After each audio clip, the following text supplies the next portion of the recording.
ang iba nag-mall para makapag-unwind at ma-relax. Minalas naman ang iba. Dito naabutan ng nakaka-stress na pangyayari.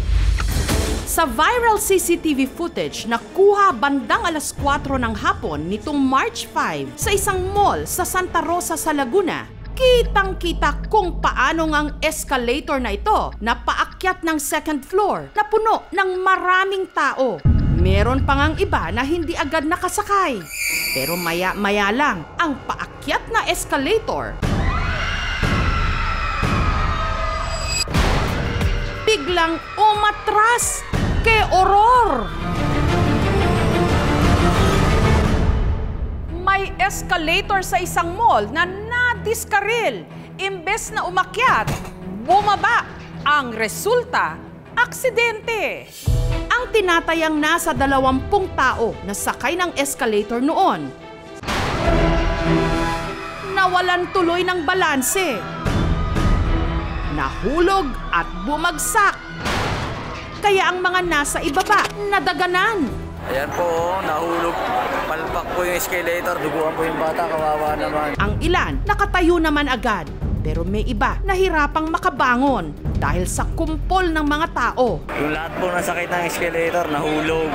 Imbis na mag-enjoy yung pamilya, yun yung nangyari. Nasyak ako doon sa nakita ko eh. Natakot ako. Swerte namin ang asawa ko kasi doon kami unang sumakay eh.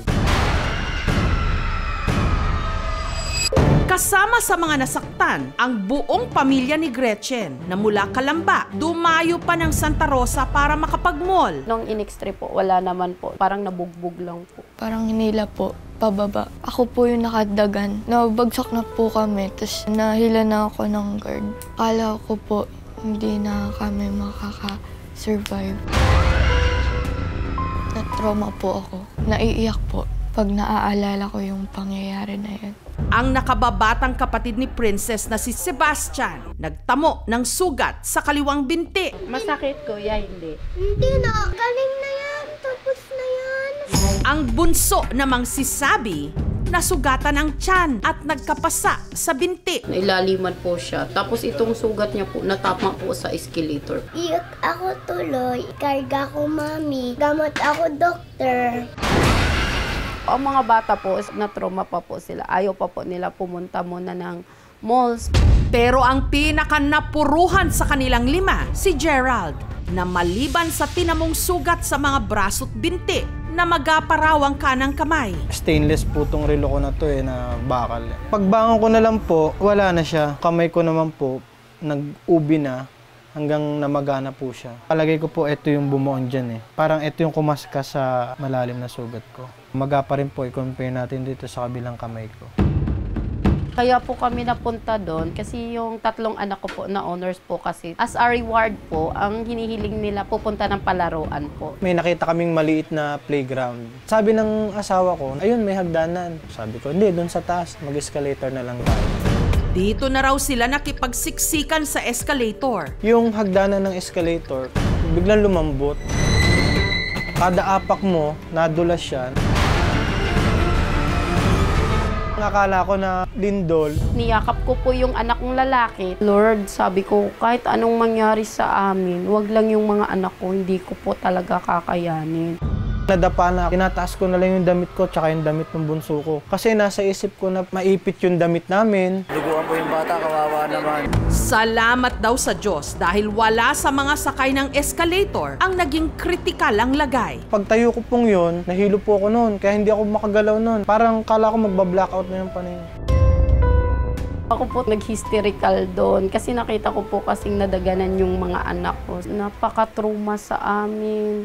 Ang pamunuan ng mall agad namang sumaklolo. Ito naman po yung mga gamot po, bigay po ng mall sa mall management po. Wala po kaming binabayaran po kahit piso po. Pero ano ba ang dahilan ng pagkakadiskaril ng escalator? Either malfunction or may naputol. Baka po sa na-overload. Nakausap ko yung mga officers ng mismong mall. May isang parte lang po ng escalator ang nasira na nag-cause po ng biglang pagbaba ng nasabing escalator. Ang pamunuan ng mall naglabas ng pahayag All said customers have been attended to and discharged with no adverse medical concerns. The escalator has already been inspected and tested thoroughly. It is now cleared for safety and back to normal operation. The company will always prioritize the safety of all customers. Ang pamilya ni Gretchen, wala raw planong magsampa ng kaso. Wala po kaming sinisisi kahit isang tao po. Kasi aksidente naman po kasi yun. Pero paano nga ba maiiwasan ang ganitong mga aberya? Maintenance inspection should be monthly. Ang isa sa mga possibly reason is the braking system error. It's more on the electrical, the triggers na ang deceleration ng escalator. Paano rin ba mapoprotektahan ang sarili kung sakaling maipit sa ganitong klaseng aksidente? Yung gitna ng katawan natin, lagi nating proteksyonan. Of course, yung head natin, nakayuko. Pag bagsak mong ganyan, huwag ka magpaiwan na ganyan, gano'n mo na kagad. Para kung may babagsak dyan, hindi madidiinan yung lungs mo, yung part ng loob ng internal organ mo. Merong button doon sa ilalim na pwedeng i-stop yung escalator.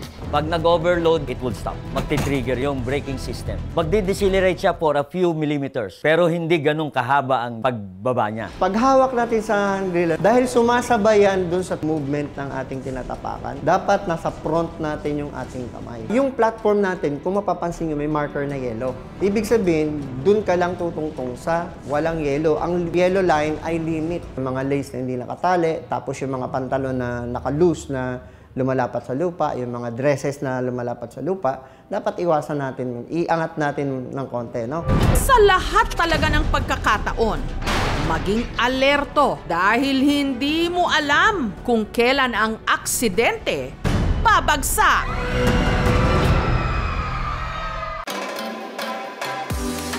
Akala nyo kabisado nyo na ang Boracay inside and out? Marami pa ho kaming bagong nadiskubre. Kung akala nyo nagawa nyo na lahat ng activity sa Boracay, heto ang magpapalipad sa inyo pabalik sa isla kung saan ang mga turista lilipad sa tila magic carpet ride sa ibabaw ng shining, shimmering, splendid na tubig dagat.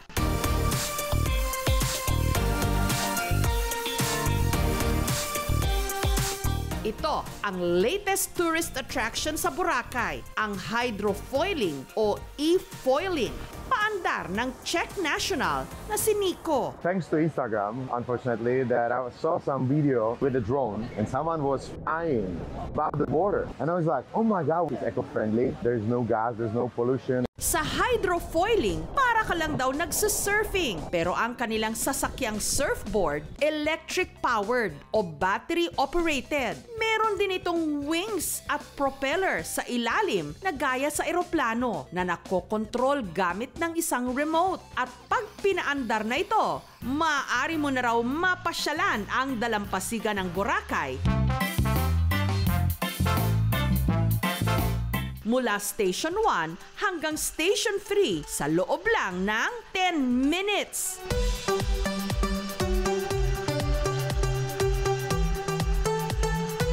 Merong 4 na levels ang mga board at hindi raw kailangang marunong kang mag-surfing. Bago kasi sumabak, meron munang 15-minute lesson.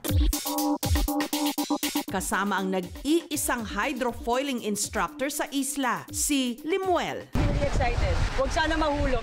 Kapag gusto po natin siyang ipapalipad, so ito po yung movements niya, ma'am. So, hold sa side. And then, ito po yung movements, ma'am. So, back, and then front. Back, and then front. Kapag maalon, may counting challenge na lang talaga, ma'am, na makapag-balance ka. Pero pag flat water naman, super dali po siyang magamit. Kapag nakaangat pa talaga yung board sa ibabaw ng tubig, parang lumilipad ka na din talaga. Nahulog ako ng mga 2 times pero okay naman. May mga mag-guide naman, so wala namang problema. At dahil 4 pa lang ang hydrofoil board ni Nico kada araw, hanggang 5 turista ang pwede nilang i-accommodate. Ang renta mula 3,500 pesos kada 30 minutes hanggang 6,000 pesos kada oras.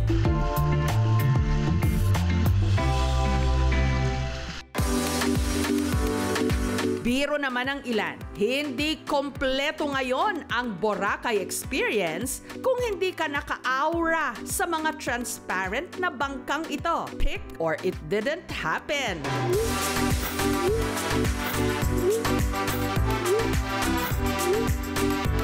Ito ang laging trending na crystal kayak photoshoot. Ang itinuturong nagpauso ng ganitong paandar sa isla, ang mga bangkero ng Boracay na tourist guide na rin, ang Sigbin Boys. Nagsimula po ito noong November 2021. Nung napicturean ko yung isa, yung pamilya, tumayo ako sa crystal kayak, tapos nung napindot ko na yung wide angle na phone, maganda pala.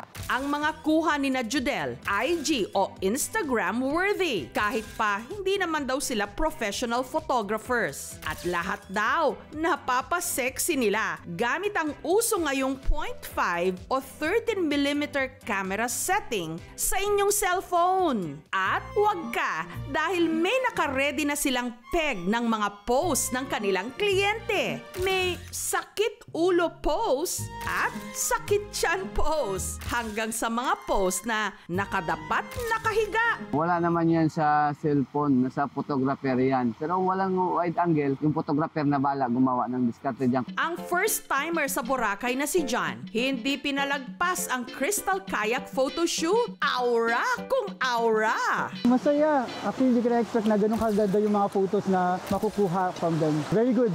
Ang professional fee ni na Judel, bayad sa kayak at photoshoot, 250 pesos. Wala namang limit sa oras. Hanggang maubos lang yung mga tinuturong post namin. Tuwing peak season, nakaka 150 na turista raw sila kada araw. Kaya mula sa 3 kayak lang, 18 crystal kayaks na ang pinarerentahan nila ngayon. Masaya din kami. Kasi minsan lang pumupunta yan dito. Kaya gandaan nyo yan ha, sabi ko sa mga kasama ko.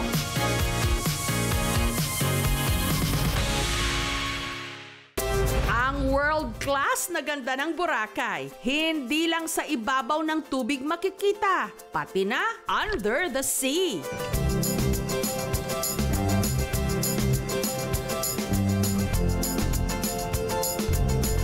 At ang perfect island activity para ma-explore ang pusod ng isla, helmet diving. Kung dati, matatanda lang ang lakas loob na nag-helmet diving, ngayon pwede na rin daw ito sa mga chikiting. Pinakamalalim yan, 7 meters.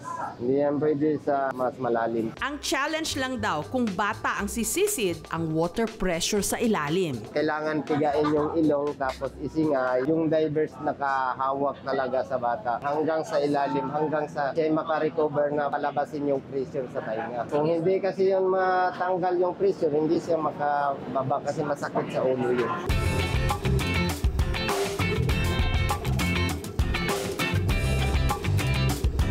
Boracay is ever ready for you to come. Visit us here in the island and enjoy mas malinis na isla ng Boracay.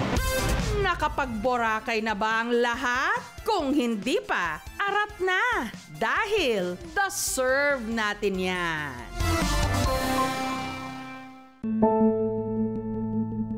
May mga mag-aaral sa Bukidnon na bago pumasok ng eskwela, inilalako muna ang kanilang mga inaning gulay at prutas para rin meron silang maipamalit sa isasaing nilang bigas. Sa mga naghahangad ng 20 pesos kada kilo ng bigas, meron daw niyan dito sa bayan ng Quezon sa Bukidnon sa Mindanao. Yun nga lang, hindi maganda ang kalidad. Ang tawag nga nila rito, broken rice. Mura man, para sa mga kapatid nating Manobo, ang turing nila rito, ginto. Kaya para may maisasaing,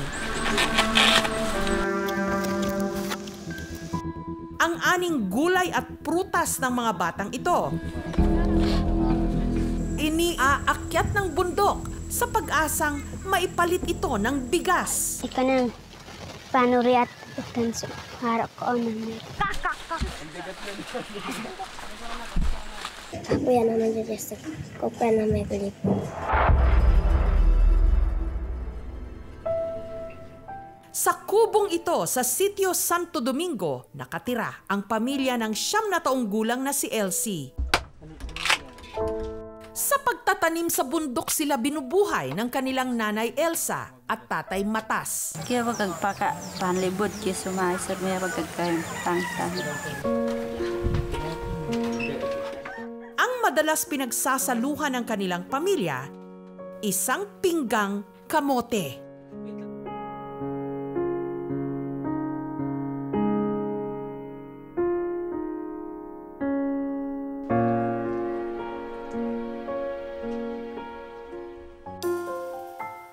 Alas 6 pa lang ng umaga, nito lang Huwebes, si Elsie naghahanda na papunta sa eskwelahan.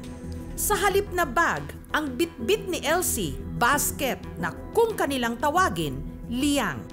Kasama ang 7 taong gulang niyang kapatid na si Ray. Ang dala-dala naman ni Ray, sako na may lamang sayote.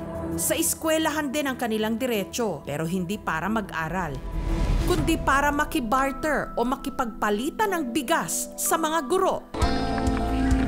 Kasama rin nila ang iba pang mga bata. Nalukay kayong panlibutan. Kopyang kayo nga na yung kabimon.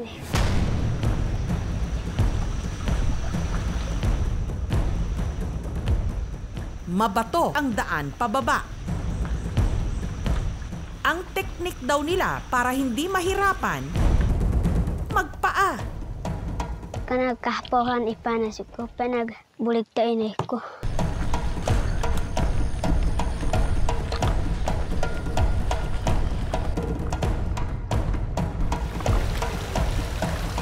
Pagdating sa ilog, ang mga bata nagkarerahang kumuha pa ng ibang gulay na idadagdag nila sa kanilang mga bitbit.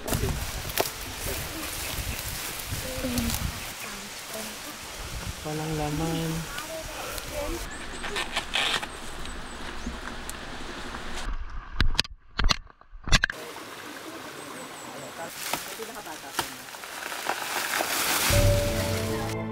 Ang pinakamatanda sa grupo, ang 13 anyos na si Michelle. Masih kamapalian asal tambalan ame ko. Kulian ada yang ang kairit kape. Sino lang kayo?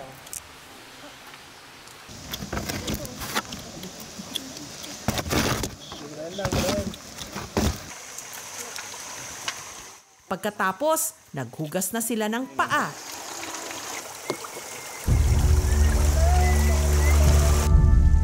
Nakapansin-pansing puno ng sugat at bukol.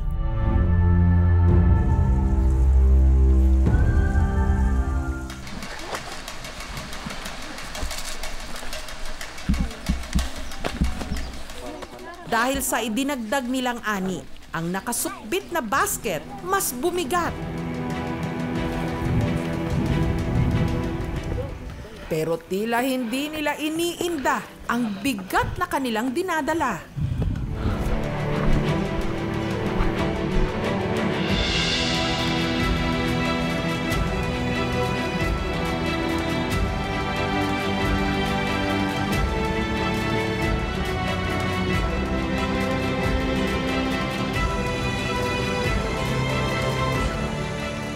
Tapo yan ang langgit yan. Ako ay punanda. Nagmakabulit at ulit.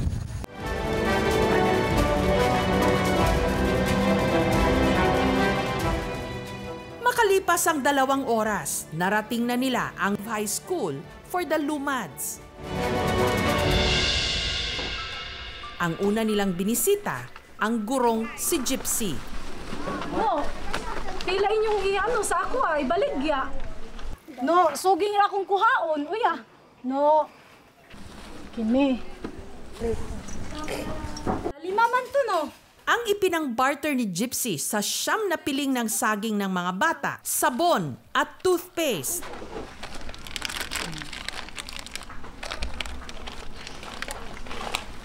Okay, Pad. Mo ha? Ito, maliit lang po yung bigas namin. Shortage po. Ang sunod nilang binisita, si Ma'am Lou.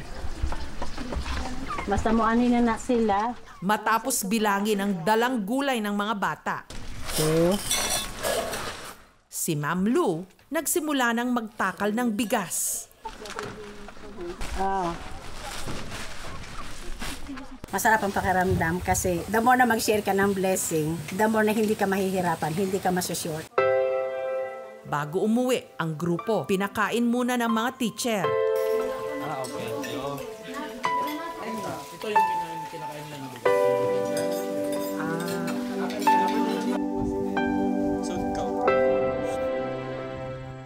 Ang siyam na mga bata, isa-isa nang nag-uwian.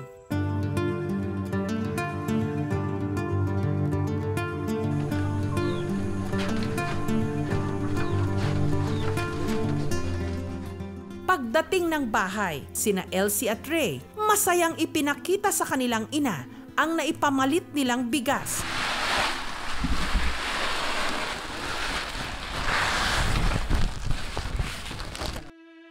Ito raw ang pantawid gutom ng pamilya sa susunod na 3 araw. Pag-uwi galing ng eskwelahan, si Jessa agad nagsaing.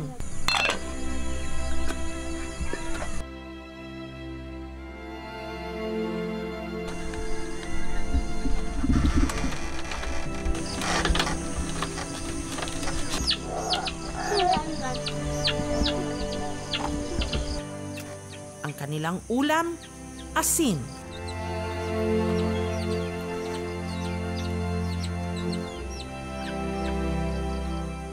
Okay lang sa amo, mabusog namin bisag asin lang. Yung mga pagkain po nila ng asin as ulam, yun yung isa ding factor kaya maliliit ng bata kasi maliit lang nutritional value niya.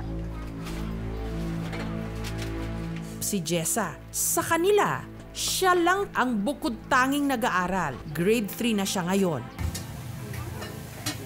Mahurot na sa diing bugas na mo, manlibod na sa magkuan sa balay. Baklay-baklay may. Most of our communities sa kabundukan, limited din yung pwedeng maitanim nila doon. Yung karapatan nila sa access to basic services. Kasama na dyan, pagkain, health, education. Ang sitwasyon ng mga bata nakarating na sa local government unit ng Quezon sa Bukidnon.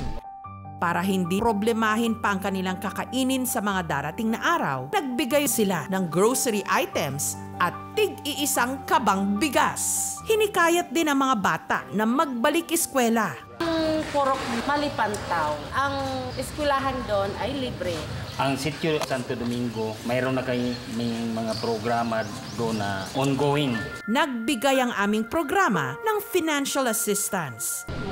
Paselo po makahulak po pe. Lisod kayong kubrito. Huwag yun makaon na mo, sir. Kaya rami makakaon ko. Manlibod mi. Salamat, Lekap. Bunda din bakal pa namin. Dagang salamat sa inyo o ilabi na kang Jessica so nga nanay nakatabang sa amo. 4 po sa kanila na normal lang yung timbang, pero mayroon ding mga iniinda na ubo at saka sipon. Mayroon din namang na stunted o tinatawag natin yung mas maliit yung height nila kumpara sa edad nila. At mayroon din namang underweight, marami silang mga rashes na may scabies infection o tawag po dito sa amin, kurikong. Tungkol naman po doon sa pagbubuhat nila ng mga mabibigat, yun po ay underlying causes po for stunting or underweight or malnourishment ng bata. Nagbigay po tayo sa mga bata dito ng mga vitamins. Kung magpa-follow up check-up po sila, lahat po ay cover ng ating ospital. Dahil nga indigenous sila dapat may access to adequate health services, education. Yung kanilang mga magulang dapat natutulungan ng gobyerno para maka-access ng mga livelihood opportunities para matugunan nila yung pangangailangan ng kanilang mga anak. Ako yan naman sa Diyos. Ako pa na may kalipod. Matabangan unta ko ninyo, sir. Aron di na unta ko makapanlibod.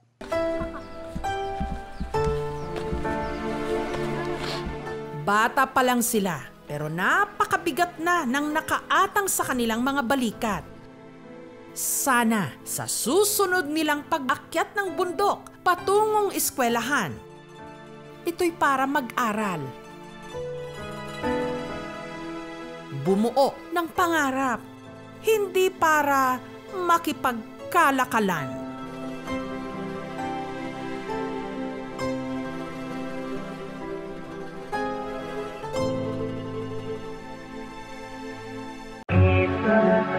Kahit daw yung parehas na kaliwa ang paa, yakang-yakang sayawin ito, ihampas at itilapon lang daw ang bewang at balakang. Sige nga, ang solusyon daw ng iba para matulungan ang mga hari ng kalsada sa nakaambang jeepney face-out. Pagsasayaw sa kalsada ng ganito? Ha? Paano ba yan makakatulong?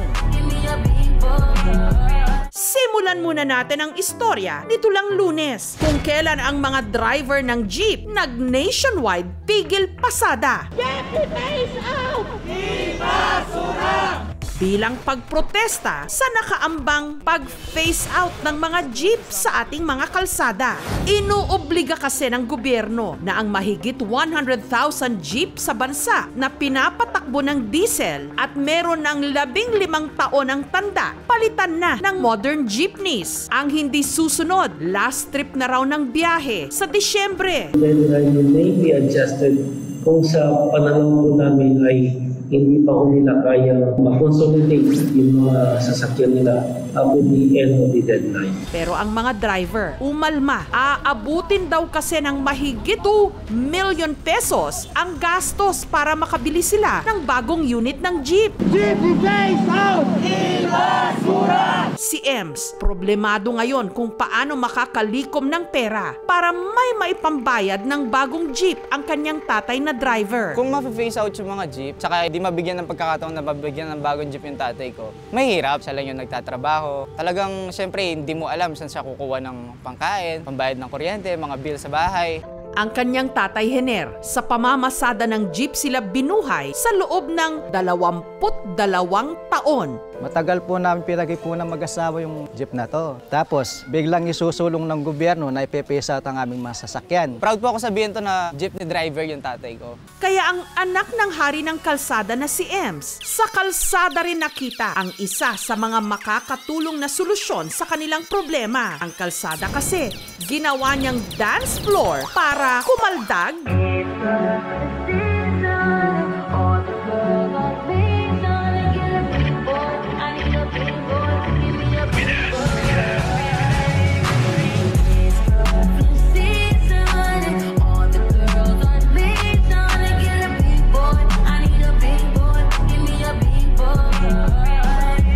Nakakatulong naman siya kasi pag naiimbita ka sa mga events, kumikita naman kami kahit papaano. Gusto kong mabilan ng jeep yung tatay ko, yung bago. Kung pamilyar sa inyo si Ems, isa lang naman kasi siya sa viral ngayong trio na nagpauso ng trending ngayon na Big Boy Dance Challenge. Presenting Ems, Russell at Dennis, ang Big Boys ng Angeles, Pampanga.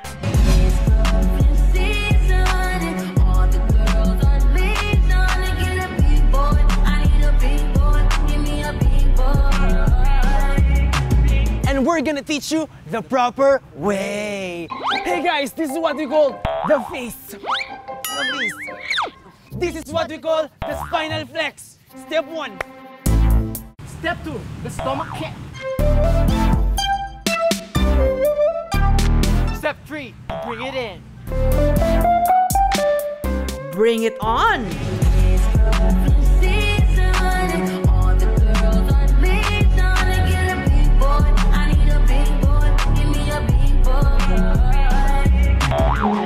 Ang trending dance craze na ito, ideya raw talaga ng kanilang leader, si Dennis. In-apply ko na din siya sa sarili ko. So, malaki na ako, tapos humiwalay na din ako sa parents ko. Why not big boy? Kung kaya mo gawin to, big boy ka na.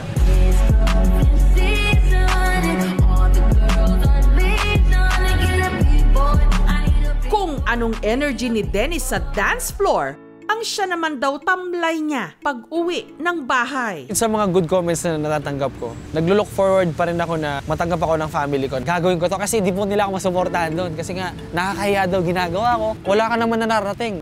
Marami na nga ang kumasa sa Big Boy Dance Challenge. May palengke tour, may kumaldag sa pool, sinasayaw na rin sa gym.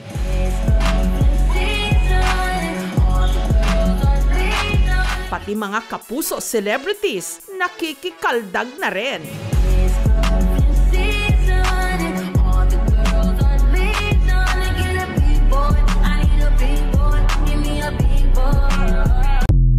Pero ang dance cover daw na talagang bigatin pagdating sa dami ng views, ang pagkaldag-kaldag ng literal na big boy na si Ray, na mas kilala sa alias na Kuya Chubs.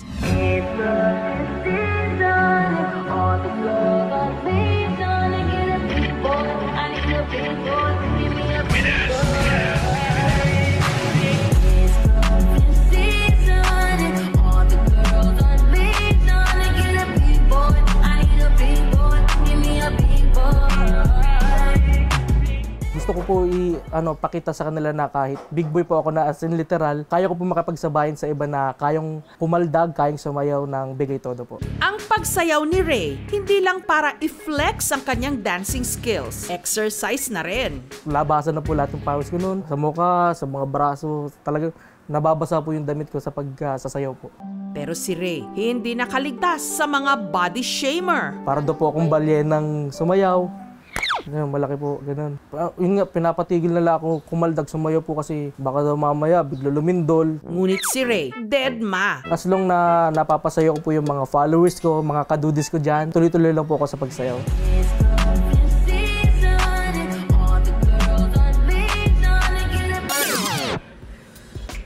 Balik tayo sa leader ng trio na si Dennis, na nakakakuha man ng papuri sa iba, kulang naman daw sa suporta ng sarili niyang pamilya. Nakakahiya daw ginagawa ko. Wala ka naman na narating.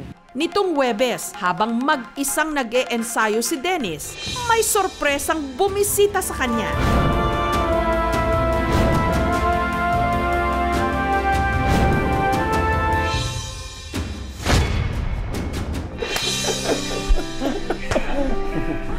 Pwede mo ba akong turuan yan?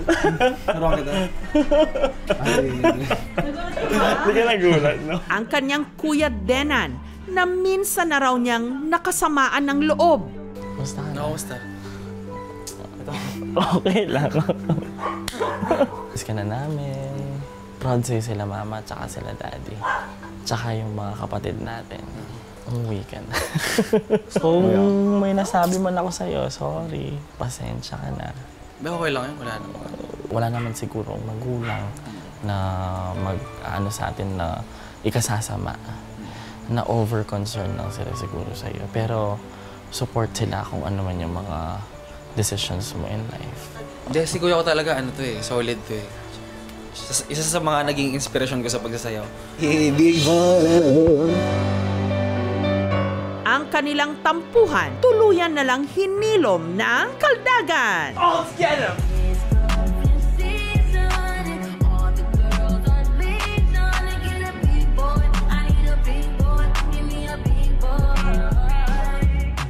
Ngayon, sa tinanggap namin na brand, na estimate namin na kinikita namin, 15K. Minsan lang yon yung 15, hindi siya madalas. Gayunman, batid ni Ems na marami-rami pang kaldagan ang kailangan para pag-ipunan ang kailangan ng kanyang tatay Hener na bagong jeep. Siguro po, baka ibebenta ko yung jeep ko. Yung hiling namin, nabigyan kami ng subsidy ng gobyerno. Sana, kung sakali, kami na lang yung magpapagawa ng aming sasakyan para makahabol kami sa iconic standard na sinasabi ng LTFRB. Hindi rin kaya ng mga individual na mga operator na mabaon sa utang. Hindi yung halaga ng sasakyan. Kasi umabot ng 2.4 hanggang 2.6 million eh. Pag tingnan natin, hindi sa tulong eh. Kasi papatong siya sa 6% per annum na loan na utang. Ang mga hari ng kalsada, pati na ang kanilang mga anak, sa pamamasada o pakikiisa at kahit pa sa pagkaldag, patuloy na lumalaban.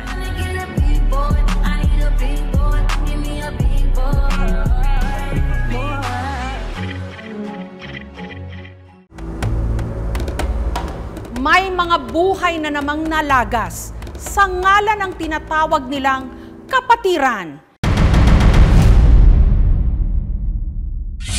Nagsimula ang lahat nung nag-viral ang isang panawagan tungkol sa nawawalang chemical engineering student ng Adamson University, ang 24 anyos na si John Matthew Salilig. Matapos ang 10 araw ng pagkawala, nagulantang na lang ang publiko nung natagpuan si John Matthew o Mat-Mat para sa kanyang pamilya na isa ng bangkay.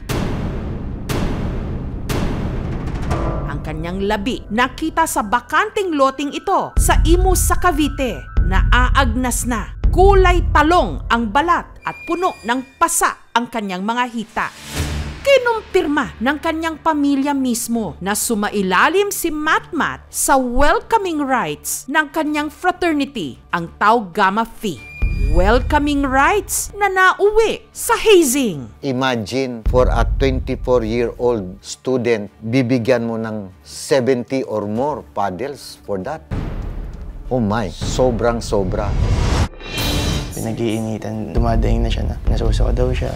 Ikaw, ilan ang nakuha mong palo? More or less 70 plus the rituals pa po. Gaano kalakas? Full swing, todo po. Nung nakita ko kasi siya, yung facial expression, helpless talaga. And halatang he suffered a lot bago siya mamatay. Matagal nang may batas laban sa hazing, pero tila hindi tayo natututo dahil ang listahan ng mga namamatay sa karahasang pinaiiral ng mga fraternity na dadagdagan mga buhay ng mga kabataan na nasasayang lang, alang-alang sa tinatawag nilang kapatiran.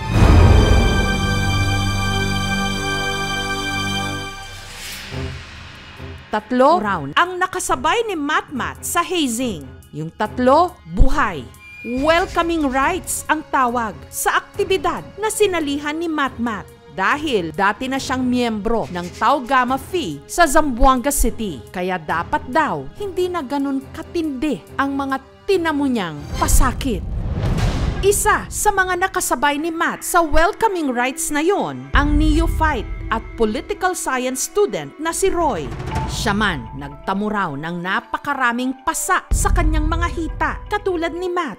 Roy, pwede bang ikwento mo sa akin kung ano yung nangyari sa hazing ninyo? February 17 po, sinabihan na nila ako na mag-ready physically tsaka mentally. Nagpaalam po ako sa parents ko na pumunta sa fun run. Fun run? Fun run lang po ang paalam ko. Bakit mo ba gustong sumama sana doon? Sabi po nila kasi may financial and academic support which is mas nakaingganya sa akin. Plus the brotherhood.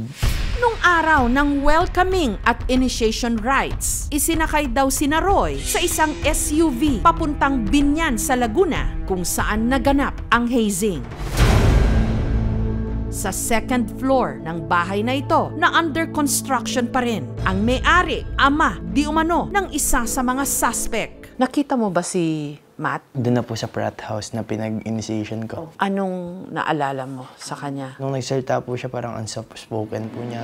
Ayon sa isinagawang autopsy ng Cavite Provincial Crime Laboratory, ang ikinamatay ni Mat, severe blunt force trauma to the lower extremities. Bunsod ng tinatayang hindi bababa sa 70 palo ng paddle. Member ka na, you don't need to start at zero again, na kailangan mong mag-receive ng 77 paddles. So sa pagkakaalam mo, Michael, 10 paddles na lang dapat. Yun ang masakit po. Kasi ang ginawa nila, binalik po nila uli sa umpisa.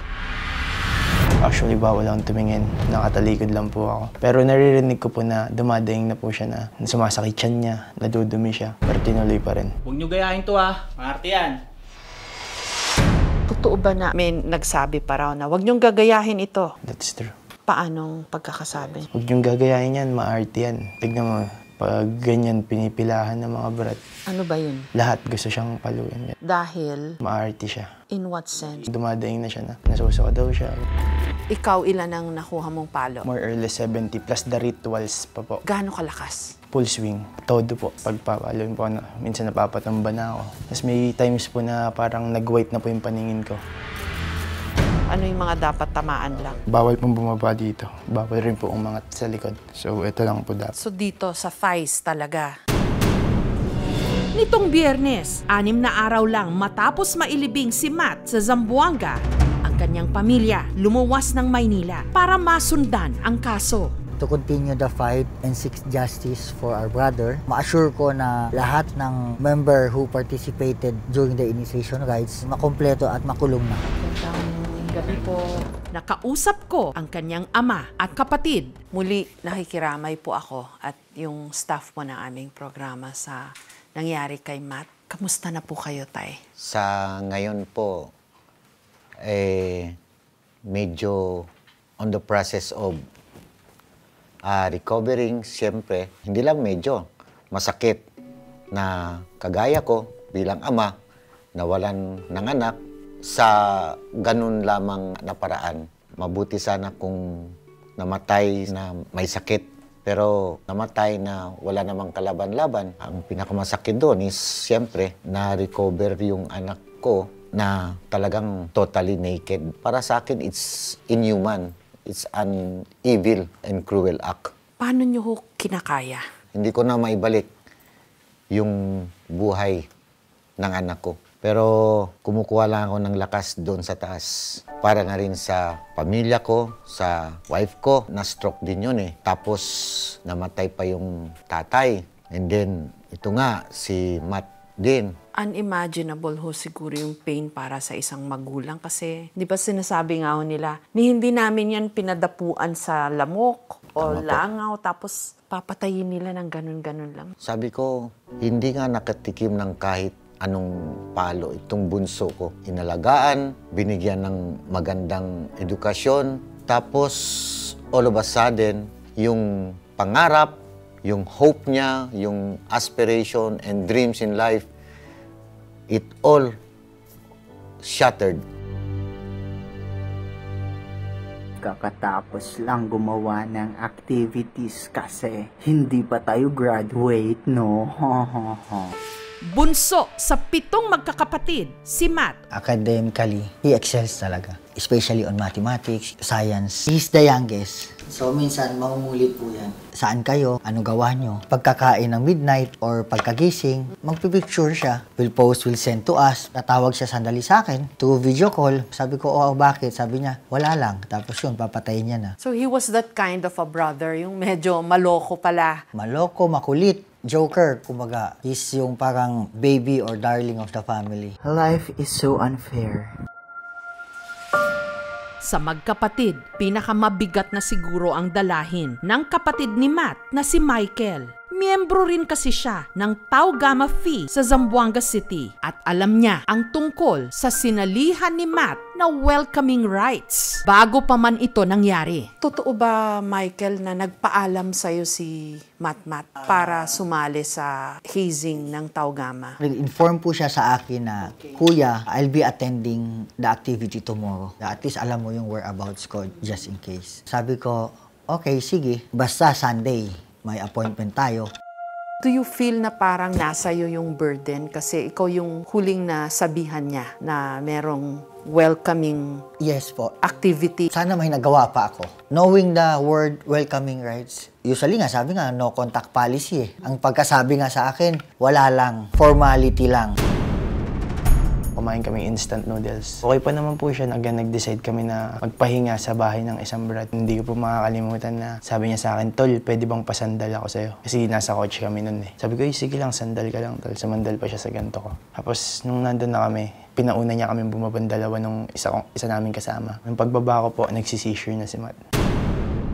Nakita mo yung last minutes or hours niya? Yeah. Wala na siya malay, nasusuka. Tapos ano nangyari? Pinakit na po siyang kwarto at bawal daw po kami umuwi, dun daw po kami magpahingi. So gumawa po ang alibay na nalolocate na ako ng papa ko. Anytime soon, makakarating na siya kung nasan kami that moment. Kaya ayun, pinauwi po nila ako. The next thing you knew about Matt? Wala na po. Hindi mo nakitang binaba siya, dinala sa ospital? Actually, ako po yung nag-request na dalhin siya sa ospital at that time na nagsisissure siya. But they refused kasi nagalit sila sa akin. Anong sinabi sa'yo? Na bawal nga, negative nga sa ospital, hindi pwede, mapapahama kami lahat. Anong nagpalakas ng loob mo para magsalita? Nakita ko po yung iyak ng family ni Matt. Inisip ko po, what if ako yung nandun sa kalagayan ni Matt? Si Matt yung may alam kung sino yung huli kong kasama. Siyempre magsasalta din si Matt. Ganun din po yung ginawa ko. Nilagay ko lang po yung mapa ko sa kalagayan ni Matt. Kaya naglakas loob po ang magsalita. Nung nakita ko kasi siya, contrast kasi ma'am, how Matt spent his life. Happy person, jolly, cheerful. When I saw my brother that time, sobrang naawa ako sa kanya. Yung facial expression, helpless talaga. And halatang he suffered a lot. Namatay siya ng walang kalaban-laban. Yung nangyari pa ho sa kanya, sinaktan, tapos hindi tinakbo sa ospital. Yun nga po, Tas Ma'am Jessica. Tinago pa. Yeah. Paano ho kayo nakakahanap ng saysay o kabuluhan kung meron man sa nangyari ho sa kanya? Maintindihan ko kung dinala nila yung anak ko sa ospital. Kung dinala man nila, gano'n na rin yun ang labas. Ang point ko lang po doon is, at that early time na medyo weak na yung bata at saka medyo may nararamdaman na, they could have stopped. Pag sinabi nating brotherhood, tayo nagbibigayan, we love each other, we care for each other, we help, we reach out for one another. Pero yung kultura po nila na kailangan saktan ng isa't isa. Hindi po talaga ako masyadong engaged sa ganung klaseng kultura nila. Paano mo dinadala yung conflict sa sarili mo? Kasi taugama ka rin. That time hindi ko iniisip Ang focus ko that time is hanapin lang yung kapatid ko. Michael, hindi si Matt ang una kasi. All the way from the case ni Lenny Villa, bakit may ganitong pangyayari sa mga fraternity? Dun sa sinasabi nilang alang-alang sa ngalan ng kapatiran. Paano ba maiintindihan na bakit kasi may ganyang karahasan sa mga fraternity? We just follow the traditions. Kaya lang, we expected na etong late times, andun na po yung anti-hazing. May safeguards na May dapat, safeguards diba? na dapat. Dapat nga, mas lighter na Comparing before, mas mabigat kasi there are fraternity wars. So na, wala na. More on helping hands na nga Kasi may mga outreach programs, which is good. Ang naaalala ko sa hazing, from my past coverage ng mga ganitong kaso, yung mga doon sa hazing, hindi dapat lahat kasama Meron isa dapat na para magsasabi na, tama na. Yes. Kasi di ba yung sa group psychology daw, parang pag lahat kayo kasama sa nananakit, nawawala yung guilt Parang isa yan sa mga issues na na-thresh out when they were discussing itong anti-hazing law. Kasi kung hindi, para siyang magda-downward spiral hanggang mangyayari yung hindi nga dapat mangyari. I think parang nangyari kay Matt. Yes.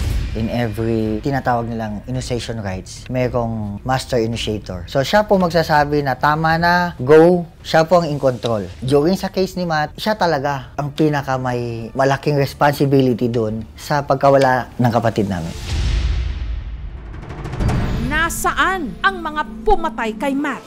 Pagkatapos, inilibing na lang ng ganun ni hindi ipinaalam kung nasaan ang kanyang bangkay. Paano nila nagawa ito sa isang tinatawag nilang Brad o kapatid? Mabilis ang naging tugon ng PNP at ng NBI. Agad inimbestigahan ang nangyari. Pati ang Senado nagpatawag ng investigasyon. Kindly raise your right hand. Humarap doon ang ilan sa mga suspect. Pati na ang tinatawag na master initiator na siya dapat namuno at namahala sa welcoming o initiation rites nang sa gayon walang napahamak o namatay. Nito lang Biyernes, formal nang nagsampa ng kaso ang pamilya sa Lilig kasama ang iba pang survivors. Alam mo bang may batas na bawal ang hazing? Yes po, sir. Bakit nyo ginawa? Ang patuloy na pagtunton sa mga nangyari sa hazing at ang patuloy na paghahanap ng pamilya ni Matt sa katarungan.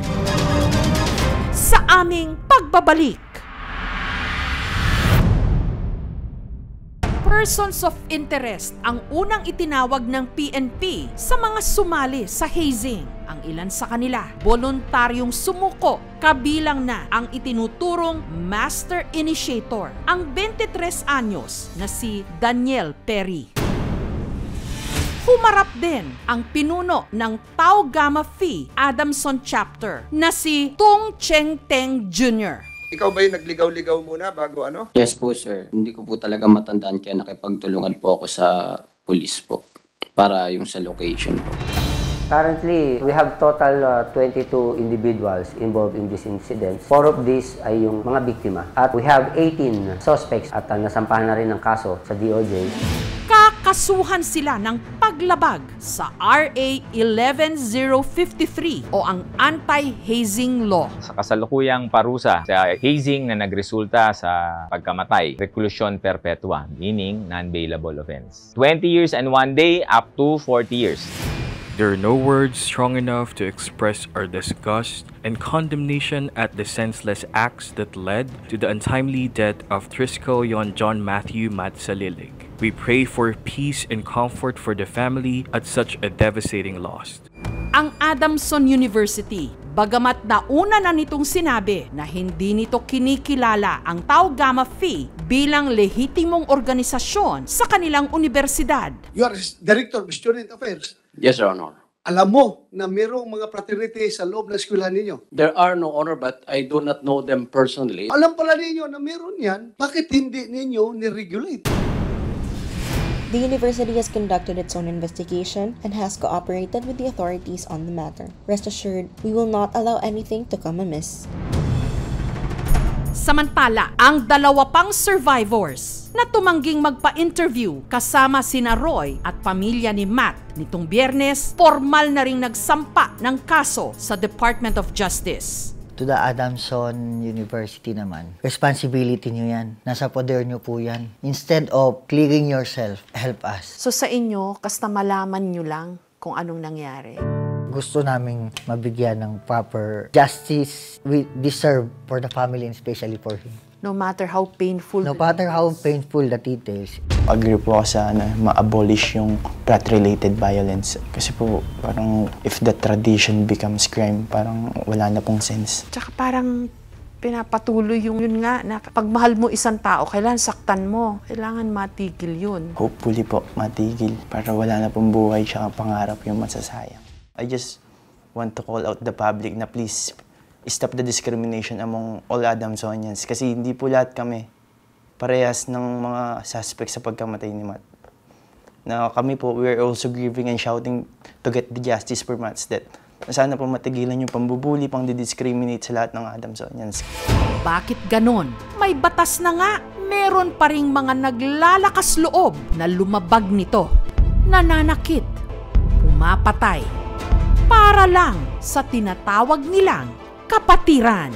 Hustisya lang po para kay Matt at ibang biktima po nitong hazing. Pangalawa is to stop hazing. Sana wala na ibang victims of hazing. Kung si Matt man ang huli, so be it. Matt is gone, pero we will fight for justice para sa kanya. Salamat po. Ang tatag niyo ho. Salamat din po, Ma'am Jessica. Salamat po sa pagkakataon na ito. Life is so unfair.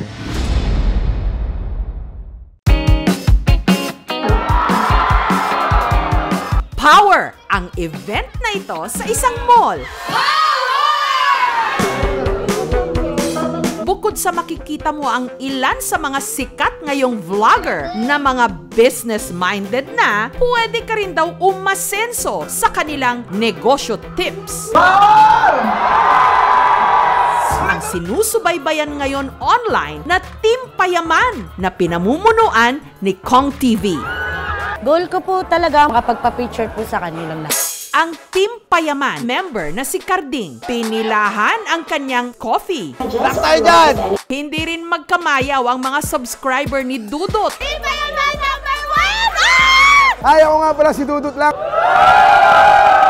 Pinagkaguluhan din ang booth ng clothing apparel ng namayapang kaibigan ni Kong TV na si Eman. At syempre, hindi mawawala ang negosyo ng partner ni Kong na si V. Cortez na siya raw pasimuno nito. Team Payaman number 1! Dito na ako sa KMJS. Ikaw ba to? Ang ganda. Baka po kailangan pa ng artista ng GMA. Taray! Kahit nga extra lang sa investigador, pwede. Ma'am, mukhang John Lapus lang po. Chris Aquino. Ako ginaya mo na? Hindi pa po. Lumipad ang Team Payaman!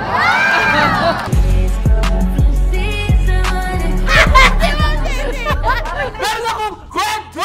Kamusta ba ang Team Payaman? Saya! Yumayaman? Sana po! Sana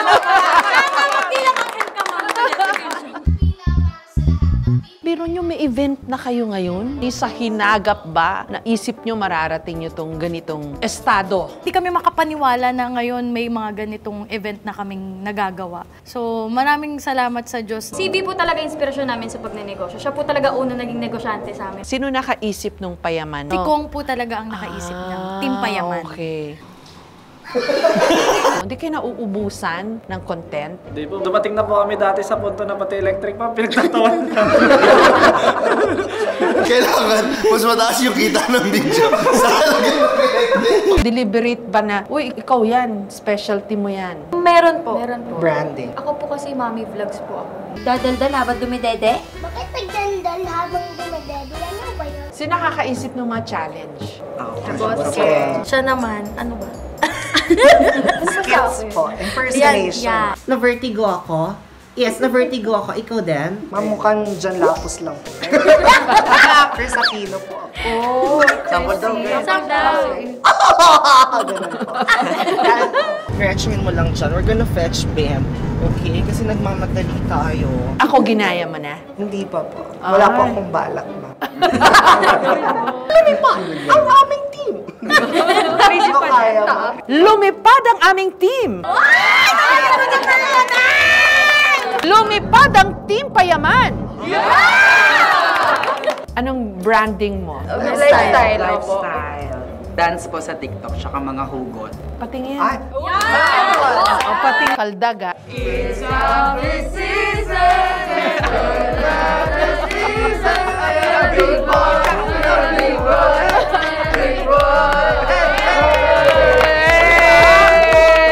Galing!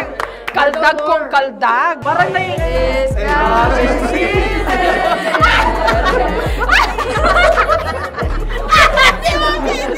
Walang mahihain sa inyo, no? Sa tagal na po talagang nagtigasan na yung From vloggers to influencers to ngayon, business-minded people. Ang galing nung evolution ninyo. Pwede ba malaman ano-ano mga binibenta ninyo? Clothing po. May clothing siya. Nagmamanage po ako ng mga talents po. Ako po, apparel po ng mga bata. Clothing po. Dito lang din sa Team Payaman Fair ako nag-open dahil naniniwala kami kay Miss V. Ako po, clothing line po, meron din pong restaurant. Ako naman po ay fragrance naman po ang mga binibenta ko. Ako po ba clothing and perfume po. Takoyaki po. Kami po, pastries. Ma'am Jessica, lagi kong sinasabi, yung kasikatan, hindi mo alam kung hanggang kailan, kung hanggang bukas pa may manonood pa ba sa atin. So, mas maganda habang isabay na, may ma-establish kaming business. Ano sikreto ng Team Payaman? Siguro ang laking bagay yung wisdom ni Kong. Yung kung anong landas na tinahak niya, doon din kami pumupunta. Walang madaling trabaho. Janitor to a CEO to a, diba? Parang walang madaling trabaho. Lahat yun mahirap. Pero syempre yung content kasi, di ba? Yun yung nagpaangat sa inyo. Bakit kayo kinagat ng masa? Kasi nung pandemic, doon po talaga kami pumutok. Maraming magkakaibigan na hindi nakakalabas, hindi nakakapagkamustahan. Kami magkakasama po kami sa isang bahay. Hindi siya scripted. Authentic siya. Sobrang authentic siya. Hoy Kong, saan ka na naman pupunta? Lakad may ari. Paano yung lakad may ari? Ayos na ba dyan, pare? Relatable po siya sa mga nanonood, tsaka pangmasa talaga. Parang yung mga itsura pa lang po namin, pag nakita nila, okay na po yun. Okay na po yun. Good vibes kasi, di Good ba? vibes po, opo. At saka marami sa inyo magaling magpatawa. Sakto lang po yun. So yun nga guys, welcome to our crib! Huy! Ang gulo-gulo nung intro! Nasa isang bahay kayo, di ba? Ngayon po nasa parang compound na po kami. Compound. Magkakapit-bahay na lang kami ngayon nila Keng, nila Bien, nila Junie. So hindi na po kami sa isang bahay. Pero di ba sabi nila pagka masyado daw magkakalapit, dyan din nagsisimula yung mga away. In your case ba, walang ganon? Wala. Siguro ma'am kasi po galing po kaming lahat sa Youth for Christ din. Parang may pundasyon po talaga yung grupo namin. So mga relihiyoso kayo? Hindi lang po halata. Tama po kayo. Ito na, tunay na. Welcome back to my chapel na talaga. Mga magkakaibigan na ngayon sa pagnenegosyo nagtutulungan. Pero yung mga negosyo nyo ba, hindi ba kayo nagko-compete sa isa't isa? Parang napansin ko maraming nasa clothing eh. More on tulungan po kasi kami. Kuwari, kung may clothing line po siya, pwede kong gamitin, ginagamit ko rin. Ganon din sa kanila. Yung mga makeup ko, ginagamit nila. Kaya lang naisip ko, di ba sabi nila, kapayo-payo yan ng maraming tao. Never go into business with your own friends. At saka bawal daw mangutang. Wala naman kami, ma'am, negosyo na magkaka-partner kami. Kanya-kanya po. Tsaka wala rin naman pong nagkakautangan. Ako lang po talaga ng utang kay Kong nung puhunan ko dati. Sa stage kasi ng buhay, parang sabi, sana bumalik ako sa pagkabata. Kasi namimiss ko yung mga kababata ko. Pero eto kayo, magkakasamang tumatanda. Siguro yun po yung masaya sa part namin kaysa dun sa bonus na lang ni Lord yung nagkaka-business. Pero ang pinakamahalaga sa amin is yung sinabi niyo, Ma'am Jessica, na sabay-sabay kaming tatanda, pati yung mga anak namin. May mga next generation na pala ng Team Payaman. Si Kidlat at saka yung nasa tiyan niya. Pati po yung mga baby po nila, si Mavi at saka si Biela. What's up sa inyo? Pero paano nga bang nagsimula ang lahat ng ito sa isang vlogger na si Kong TV na kalaunan dumami? Mrs. ko. Tumingin ka sa akin! Mrs.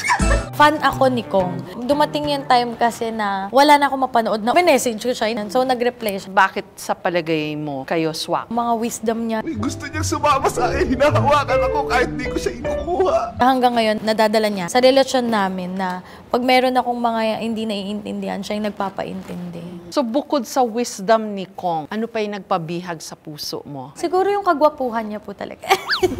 Parang ayaw mong maniwala mo.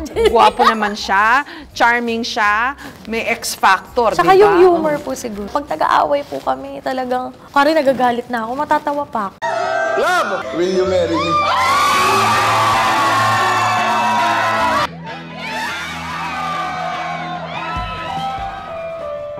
Nag-propose. Kwento mo nga paano nangyari. Lagi po ako nagpaparinig kay Kong about sa kasal-kasal na yan. Pinipilit ko po siya lalo na nabuntis ako. Ngayon po, nung time na yon, hindi ko alam kung bakit hindi ako nagkaroon ng hinala na magpo-propose siya. Tapos ngayon may kidlat na kayo. Ay, kidlat! Ang laki na po niya. Sobra. 9 months na, dami na niya pong gustong gawin. Sino kamukha? Sabi nila si Kong. Pero gusto ko ako yung... Flirting with Papa Coco? Hi, kidlat! Parang natalo ka dun sa first word niya, no? Opo. Ang una niyang nasabi dada. Dada. Papa! Dada! Kinausap ko po siya, wag naman ganyan, ako'y napupuyat eh. Nautakan ako, nagawa niya yun. Mama! Mama! Dun ka! Kay Kong, meron ka bang gustong sabihin, V? Walang katapusang pasasalamat sa suportang binibigay niya at sa pagmamahal. Ba't ba diring-diri ka? Ayaw mo ko maging misis balang araw? May date na ba ng kasal? Next year pa po. Sana imbitado kami, ha? Mom Jessica! Sana free ka po. O yan, pupunta daw sa kasal. What's up sa inyo mga paano? Pero nasa na ba si Kong TV? Siya na lang ang kulang. Nasa na nga ba si Kong TV? Happy na natin siya. Kong TV, ano na? Uy, ayan siya! Hi! Hi po, Ma'am Jessica. Uy, na-miss ka namin. Love, baka malito ka ha. Ito si Ma'am Jessica, Oo. ako to si V. Si Kong TV at iba pang kulitan kasama ang Team Payaman sa aming pagbabalik. Ma'am Jessica! Ipinakita ni V ang mga stall sa Team Payaman Fair. Ito po yung clothing line ko. T-shirt, short, mga cup. Biro mo may sarili kang V-Line Media Group. May ano ka? Business managers ka o ikaw mismo May lahat? na rin po talaga, pero ang isa po sa talagang tumutulong sa akin, magulang ko. Ikaw ba to? Yes. Edited lang po kaya mas maganda. Hindi ba? Ang ganda. Baka po kailangan pa ng artista ng Jemmy. Kahit nga extra lang sa investigador, pwede. Yung mga nasasakal doon. Carry pa.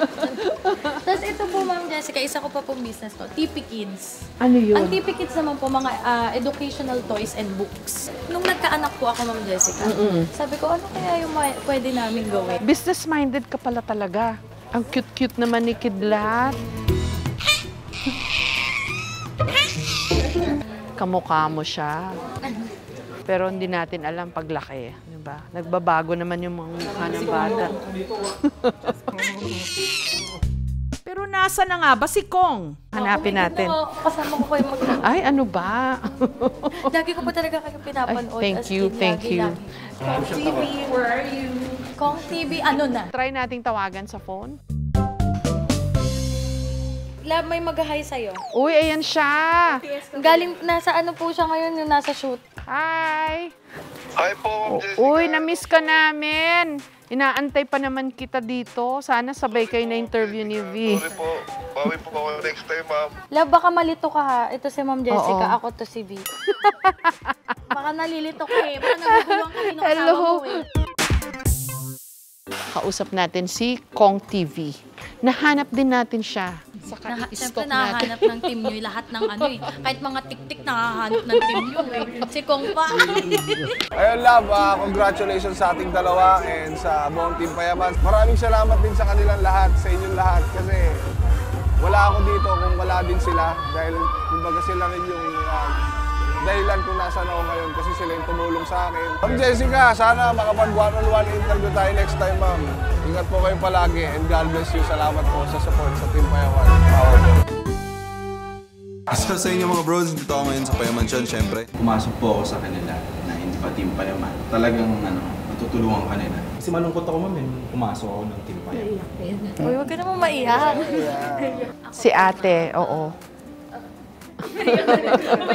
Pinantayan niyo yan. Hindi ako po kasi isa ako sa nagsisimula pa lang po mag-vlog. May camera na ako, guys! Natutunan ko po talaga. Huwag pong maging madamo sa learning, sa buhay. Salamat ha, salamat. Thank you so much po. As in, Thank you. And congratulations for all the success. Thank you po. Biro mo, sa inyo lahat to nang galing.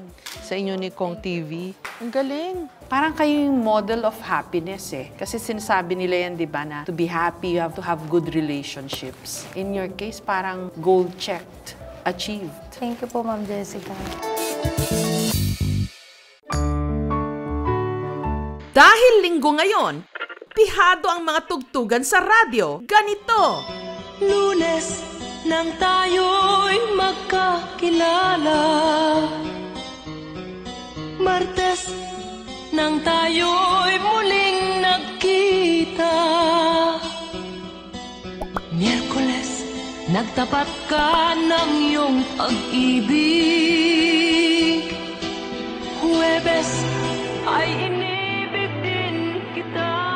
Pero ang kantang ito, hindi akalain ng transgender mula Clarin, Misamis Occidental na si Hana na mangyayari sa kanya sa totoong buhay. Ang kanya raw kasing unang pag-ibig nagsimula at natapos din sa loob lang ng 1 linggo.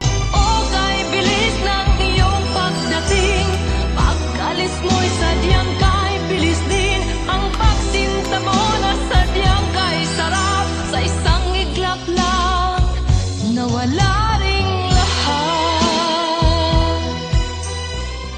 1 linggong pag-ibig for real?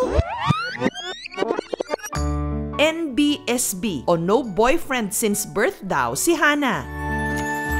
Hanggang 1 linggo nito lang Enero, sa isang fiesta, si Hana nakilala ang lalaking papawi sa 2 dekadang pangungulila ng kanyang puso. Itago natin sa pangalang Eddie. Siyempre, pag piyesta, may kantahan. Tinanong ko siya, ano yung pinaghuhugutan niya. Galing siya ng kulungan. I was also attracted sa mga tattoo niya sa katawan. Nag-talk kami about life. Nag-confess siya na okay lang ba manligaw.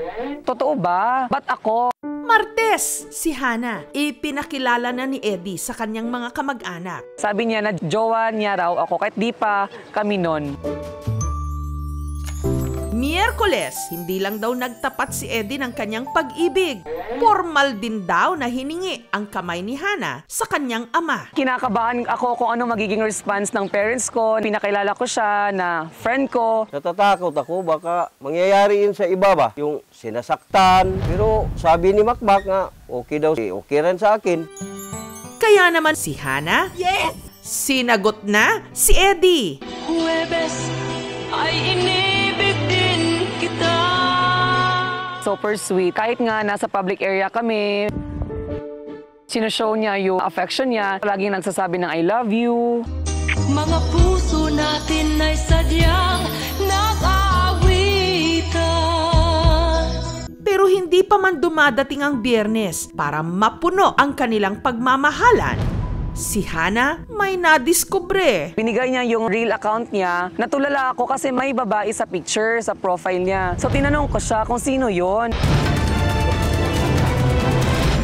Nakilala niya sa kulungan. Paglabas niya, nagsama sila. Pero yung sabi niya sa akin, malabo na sila, di na niya mahal. Pero wala pang formal na closure. Pero napawi raw ang pag-aalinlangan ni Hana kung talaga bang mahal siya ni Eddie nung dinala pa raw siya nito sa kanilang probinsya. Pinakilala niya ako sa biological parents niya. Sa araw na ito, si Hana nadurog ang puso dahil ang babae sa Facebook ni Eddie personal na niyang nakaharap. Itago natin siya sa pangalang Clara. Ate, kung nandito ka upang sirain yung relasyon namin, hindi ka magiging successful. Nagkaroon kami ng kondisyon na sana di na siya contact, na sana okay lang na kami na.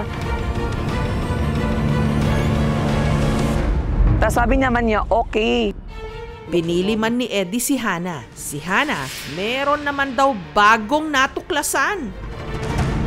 Nakita ko siya together with his friends na may ginagawa pong illegal. I was thinking na baka yun yung dahilan. Again, babalik siya doon sa kulungan. Ayoko pong mangyari yun. Nag-usap kami na ihatid niya ako sa terminal. Hindi niya ako hinatid. Parang na-hurt ako. Umiyak na ako from Dipolog to Clarin. Grabe yung hagulhol ko. Galit, ma'am. Kasi yung anak ko, hinatid, sinusundo ko yan. Tapos ganon lang. Parang hindi siya tunay na lalaki. O kay bilis ng iyong pagdating, pag-alis mo'y sadyang kay bilis din. Natulog akong ikaw ang kapiling, ngunit wala ka nang ako'y gumising. Simula raw noon, naputol na ang ugnayan niya kay Eddie. Pero makalipas ang 2 buwan, minumulto pa rin daw siya sa nangyari. Gusto ko na lang closure talaga. Nasaan na nga ba si Eddie? Ano yung kasalanan ko? Ba't niya ako iniwan? Si Eddie, tinunto ng aming team sa pinagtatrabahuhan nito sa Laguna. Isang linggo din kaming nagkakilala ni Hana. Grabe yung kaba ko. Nakamit kaya ni Hana ang hinahanap niyang closure. Madudugtungan ba ang 1 linggo nilang pag-ibig? Ngayong gabi ng linggo, mismo natin malalaman. May nakikita ako sa kanya na hindi ko nakikita sa iba. Ano yung kasalanan ko? Ba't niya ako iniwan? Naging masama ba akong tao? Susunod na! Ang kanya raw kasing giliw na nakilala niya ng Lunes.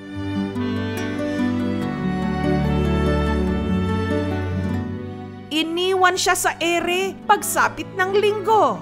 Tinatawagan ko siya, nagri-ring, pero di naman siya sumasagot. Kinachat ko siya, sinisin lang niya yung mga chat ko. Kaya si Hana lumapit sa aming programa para matulungan daw siyang magkaroon ng closure. Ano yung kasalanan ko? Ba't niya ako iniwan? Naging masama ba akong tao? Hinanap ng aming team si Eddie sa pinagtatrabahuan daw nito sa Laguna. Dito po ba nakatira ito si... Sa kabilang side po yan siya. Nagpaunlak siya ng panayam. Isang linggo din kaming nagkakilala ni Hana. Gustuhan ko yung ugali niya. May nakikita ako sa kanya na hindi ko nakikita sa iba. Gaya ng respeto. Seryoso ako kay Hana. Tending, loving care. Yun yung intensyon ko sa kanya. Naging girlfriend ko din, minahal ko si Hana. Tutol yung pamilya ko sa kanya. Ayaw nila makipagrelasyon sa kanya. Pero walang naging closure na naghiwalay kami. Sa haba ng sentence, di ba, period lang, sa dulo, ganoon lang. Pero hindi raw siya bukas na makipag-usap pa kay Hana. Sa halip, isang mensahe na lang ang kanyang ipinarating. Move on na, move on. Hindi talaga tayo pwede. Napakababaw ng dahilan kung ba't ka lumayo. Di naman bastihan yung kasarian upang makamit yung pagmamahal na nasa kalooban talaga. Sorry kung nasaktan ka. Kasi lahat tayo, human being lang tayo eh. Sorry sa nagawa ko. Wish ko sa sarili ko na makahanap pa ng taong nagpa-feel ng love na binigay mo. And sana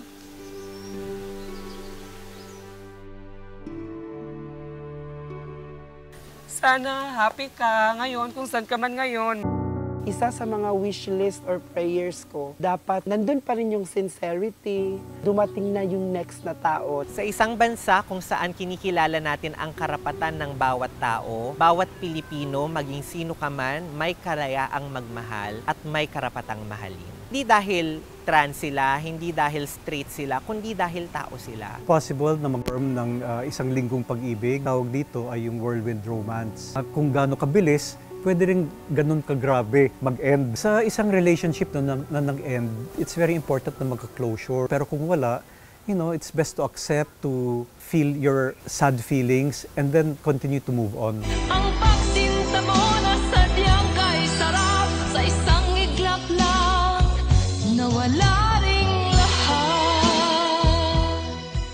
Sa kabila ng lahat ng ito, si Hana, may isa raw lalaki sa kanyang buhay na alam niyang hinding-hindi siya iiwan. Walang iba kundi ang kanyang tatay Carlos. Ma, kung may in love ka man, sana huwag masyadong ibigay mong pagmamahal mo. Dito lang ako, yung ama mo nagmamahal sa'yo. Na-prove ko po na yung mother's love is yun yung pinaka-importante sa buhay. Yun yung hindi namamatay. Yun yung hindi mawawala. Lunes nang tayo'y magkakilala. Mamahalin siya nito, hindi lang araw-araw sa buong linggo, kundi sa kanyang buong buhay. Sa isang iglap lang, nawala ring lahat.